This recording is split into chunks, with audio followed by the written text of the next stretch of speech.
Kung hindi ganito kasarap yung halo-halo mo, ay salamat na lang. Dahil hindi ito yung ordinaryong halo-halo na pwede mong matikman. Dahil itong halo-halo na ito ay sa yelo pa lang, ay panalo ka na agad sa lasa. Yes po guys, yung mismong yelo na nilalagay dito sa halo-halo nila ay may flavors agad. May ube, mangga at itong napakasarap para sa akin na sweet corn. At hindi lang flavor ice yung panalo dito sa kanila. Pati na rin yung mga sahog na nilalagay na talaga nagpapasarap lalo ng kanilang halo-halo. Kitang-kita nyo naman guys, talagang nag-uumapaw na sa dami ng mga sahog. O diba, may ganyan ba yung halo-halo sa inyo? Hindi rin nakakasawang kumain at bumalik dahil may 4 kayong flavors na pagpipilian. May special haro, cheesy mango haro, overload haro at ma-cheesy haro. At sa 4 na natikman ko dyan, para sa akin ay nasarapan talaga ako dito sa kanilang ma-cheesy haro. Dahil lasang-lasa mo yung flavor ng sweet corn. Kaya ano pang hinihintay nyo dyan? Tara na dito sa may haro-haro na located lang dito mismo sa may tapat ng Victory Pasay Mall Libertad. Tapos open naman sila simula 9 AM to 9 PM daily. Bukod nga sa mga halo-halo ay meron din sila ditong buchi na may mga flavors tulad ng ube cheese at mango cheese. Ganon din dito sa kanilang mga lumpia na may flavors din tulad ng ube cheese and mango cheese. At ayun na guys, so andito tayo sa may haro-haro.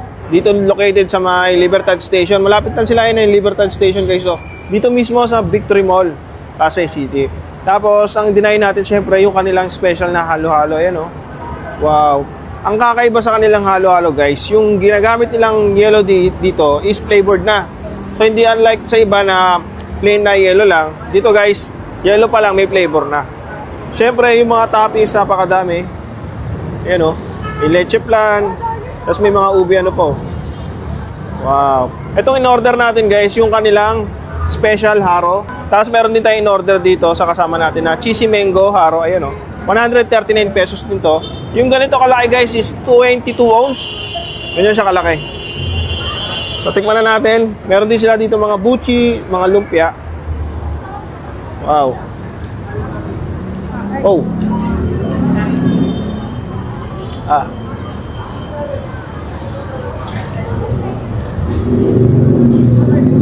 Yes, cream pa.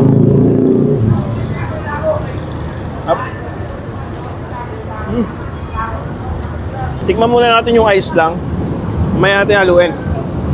Ito yung ice oh. May flavor nga. Meron sila dito 4 na flavor.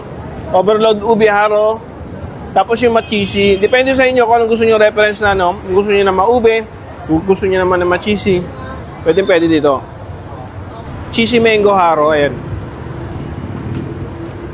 Tikman natin.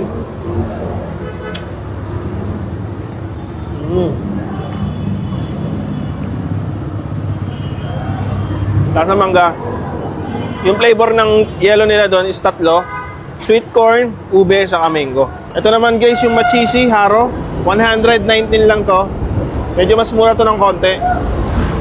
Dami niyang cheese oh. Tikman natin.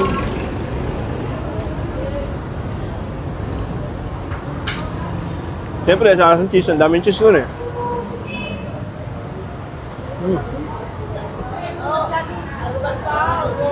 Masarap. Kasi yung ginamit na yellow dito is sweet corn. Sarap na ito. Meron din sila dito mga parang merienda. Tulad na itong buchi sa lumpia. Tinan nyo yung lumpia nila guys oh. Parang siyang mango pie. No? Pero lumpia to. Meron itong flavor na 2. Mango cheese saka ube cheese. So tikman natin.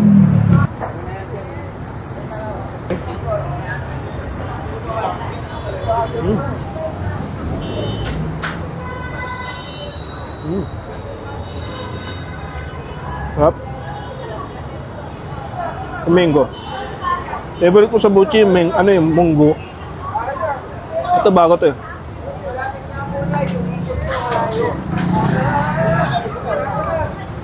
Mas malasa, medyo matamis ng konti yung ube nila. Guys, sa 3 na tikman ko, itong special haro, pati itong cheesy mango haro nila, ito mas nagustuhan ko sa kanilang 3. Itong ma-cheesy mango nila, kasi nandun yung aroma, saka yung bango ng sweet corn, yung lasa niya. Kung naghahanap kayo ng quality, masarap na halo-halo dito sa may Pasay. Dahil na dito sa may haro-haro, pinaka landmark nila guys. Nasa tapat lang sila mismo ng Victory Mall o kaya dito sa may baba ng LRT Station, Libertad Station. And guys, maraming salamat. Siyempre, enjoyin ko na to.